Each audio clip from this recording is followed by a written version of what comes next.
लो इस सब में देखिए to prove DE is equal to BE is equal to CE into T। तो ये प्रूफ करते समय क्या हमें सिमिलैरिटी ऑफ टू ट्राइंगल्स को यूज करना है, और अगर यूज करना है तो क्यों यूज करना है, और वो कौन से दो ट्राइंगल्स हैं जिसे हमें सिमिलर बताना है, ये सारी चीजें जो हमें समझना होगा, और यही हम इस वीडियो में समझने वाले हैं। तो चलिए डिस्कस करते हैं इस सम को। तो यहाँ पे ऑलरेडी फिगर दिया हुआ है और कुछ इंफॉर्मेशन दी गई। सबसे पहले बोला गया है ABCD इज अ पैरेललोग्राम। तो हमें पता है ABCD पैरेललोग्राम है, तो पैरेललोग्राम है मतलब याद रखें ऑपोजिट साइड्स आर पैरेलल, ये हमें दिया गया है। हमें पता है point E is a point on side BC, E is a point on side BC दिया गया है। आगे बोला है ray DE intersects side AB at point T। तो यहाँ पे दोनों एक्सटेंड होके T पे इंटरसेक्ट हो रहे हैं, इंफॉर्मेशन दिए। इस बेसिस पे हमें यह प्रूव करना है that DE into B is equal to CE into T। अब याद रखिए हमें प्रोडक्ट्स को इक्वल बताना है। अब प्रोडक्ट्स को इक्वल बताना है तो मैंने ऑलरेडी डिस्कस किया, अगर आपने पिछला वीडियो देखा है तो आपको समझ में भी आएगा। अगर आपने वीडियो नहीं देखा है तो देख लेना, उसका लिंक मैंने डिस्क्रिप्शन में दिया हुआ है। वहां पे मैंने ये डिस्कस किया था कि जब भी हमें दो प्रोडक्ट्स इक्वल जरूरत है, अगर दो प्रोडक्ट्स को इक्वल लाना है तो कब मिलेगा? दो प्रोडक्ट तब इक्वल होंगे अगर दो रेशियोज इक्वल होंगे, राइट। और दो रेशियोज इक्वल कब होंगे? यहाँ पे यहाँ पे ट्राइंगल्स है, तो कब होंगे? अगर हमने ट्राइंगल्स को सिमिलर प्रूव किया।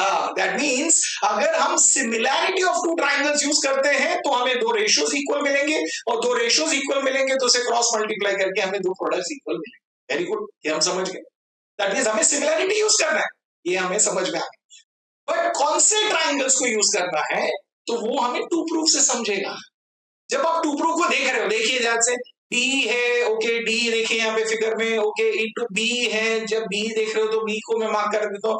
बाद में दिया है C है तो C को मार्क कर दिया, T है तो T को मार्क कर दिया। देखिए यहाँ पे इन सेगमेंट से ट्राइंगल्स कौन से बन रहे? दो, एक है ट्राइंगल DEC, दूसरा है ट्राइंगल DET। तो हमें ये समझ आ गया कि हमें इन दोनों ट्राइंगल्स को सिमिलर प्रूव करना है। Very good.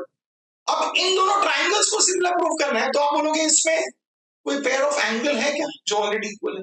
तो आप बोलोगे है ना, दिया तो नहीं बट डायरेक्टली हमें समझ में आ रहा है, बिकॉज एंगल BET और एंगल DEC ये दोनों एक दूसरे को कॉन्ग्रुएंट है। क्यों कॉन्ग्रुएंट है? हमें पता है, vertically opposite angles. Very good. तो ये दोनों ट्राइंगल्स में हमें one pair of angle equal मिल गया है, हमें और एक पेयर ऑफ एंगल इक्वल ढूंढना है। अब वो कैसे मिलेगा? तो आप बोल रहे हो देखो कहीं दिख रहा है, नहीं, इंफॉर्मेशन नहीं, बट एक इंफॉर्मेशन दी गई है जो अभी आप तक हमने यूज नहीं किया है। ABCD इज अ पैरेललोग्राम, मतलब इसे यूज कर रहे हैं, वो ध्यान में रखो। तो ABCD पैरेललोग्राम है, तो अगर ये पैरेललोग्राम है मतलब हमें डेफिनेशन से पता है कि इसके ऑपोजिट साइड्स पैरेलल होते हैं। दैट मींस AB और CD एक दूसरे को पैरेलल होगा, राइट। Very good. तो हम लिखेंगे ABCD इज अ पैरेललोग्राम, इसका रीजन है गिवन। और अगर ये पैरेललोग्राम है तो AB जो है वो CD को पैरेलल है, तो हम लिख सकते हैं AB CD को पैरेलल है। बट मुझे ये बताइए, AB के जगह पे हम क्या उसे AT लिख सकते हैं? लिख सकते हैं। क्यों? A', B', T। तो आप सेगमेंट AB लिखिए, ये सेगमेंट AT लिखिए, it is one and the same, ये बिटवीन ऐसे एक ही लाइन पे। तो हम लिखेंगे AT पैरेलल टू CD। अब ये दो लाइंस पैरेलल है, क्या इसके लिए कोई ट्रांसवर्सल है? तो आप बोलोगे हाँ, हम इसमें BT को ट्रांसवर्सल ले सकते हैं, या तो हम BC को भी ट्रांसवर्सल ले सकते हैं, कोई भी एक ले सकते हैं। चलिए हम अगर TD को ट्रांसवर्सल ले, ओके, तो ये ट्रांसवर्सल लेते हैं तो यहाँ पे देखिए Z फॉर्म हुआ, मतलब पेयर ऑफ ऑल्टरनेट एंगल मिलता है। दैट मींस अगर लाइंस पैरेलल है तो हमें पता है alternate angles are equal. That means हमें ये जो एंगल है, angle ATD congruent to angle CDT, ये मिलता है। तो लिख लीजिए ऑन ट्रांसवर्सल DD हमें मिला है angle ATD congruent to angle CDT, ये मिल गया। ये दोनों एंगल्स कॉन्ग्रुएंट क्यों है? पता है ऑल्टरनेट एंगल्स थ्योरम, तो हम वो रीजन में लिख देंगे। बट हमें पता है कि हमें इन दोनों ट्राइंगल्स को सिमिलर प्रूव करना है। तो इस ट्राइंगल में इस एंगल को हम क्या लिखेंगे? क्या हम उसे ATD लिखेंगे? नहीं, आप बोलोगे हम इसे लिखेंगे BTE, तो उसका नाम चेंज कर देते हैं, उसको लिखेंगे BT। अभी हमने इसे BT लिखा तो रीजन क्या है? Because A dash B dash T और D dash E dash T same है। CDT जो है उसे हम क्या लिखेंगे, CDE, तो उसका नाम चेंज कर लीजिए, उसका रीजन तो वही है D dash E dash T। तो वो दो बिटवीननेस जो है वहां पे लिख लीजिए और इसे मार्क कर दीजिए रिजल्ट नंबर 1, बिकॉज इसे हमें यूज करना है जब हम ट्राइंगल्स को सिमिलर। अब क्या हम ट्राइंगल्स को सिमिलर प्रूव कर सकते हैं? आप लोग यहाँ कर सकते हैं, तो चलिए दोनों ट्राइंगल्स कंसिडर करते हैं। In triangle, okay, in triangle BET and triangle CD, ये दोनों ट्राइंगल्स में पहले लिखते हैं हमें जो ऑलरेडी मिला है। तो क्या मिला है, angle B T is congruent to angle C D. क्यों कॉन्ग्रुएंट है हमें पता है फ्रॉम 1। दूसरा पेयर ऑफ एंगल कौन सा है, वर्टिकली ऑपोजिट एंगल, वो लिख लीजिए, that is angle B E T congruent to angle C D. दोनों एंगल्स कॉन्ग्रुएंट है, रीजन है वर्टिकली ऑपोजिट एंगल। इसका मतलब ये है कि ये दोनों ट्राइंगल्स एक दूसरे को सिमिलर हो गए।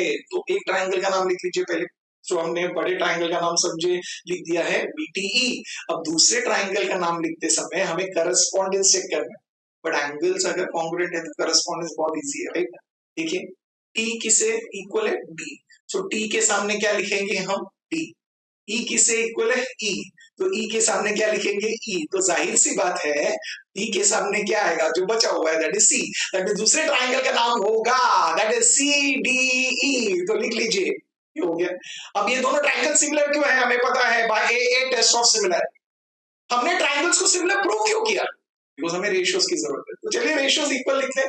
अब रेशियोज वही लिखिए जो हमें टू प्रूव में है, जो सेगमेंट्स है उसे देख के लिखिए। हमें 3 रेशियोज इक्वल मिलते हैं, हमें वही लिखना है। तो चलिए हमें डी की जरूरत है, बी की जरूरत है, ओके बी तो है यहाँ पे, तो बी है तो उसका करस्पॉन्डिंग साइड क्या है, सीई।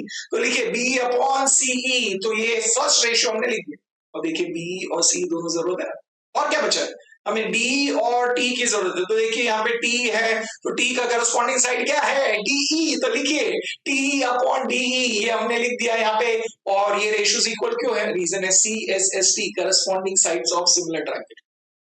अब हमने रेशियोज इक्वल क्यों लिखे, बिकॉज हमें प्रोडक्ट इक्वल दिया है। तो आप क्रॉस मल्टीप्लाई कर लीजिए, तो हमें क्या मिलेगा, हमें मिलेगा D E into B E, right, is equal to C E into T E. Very good, और ये हमें मिल गया।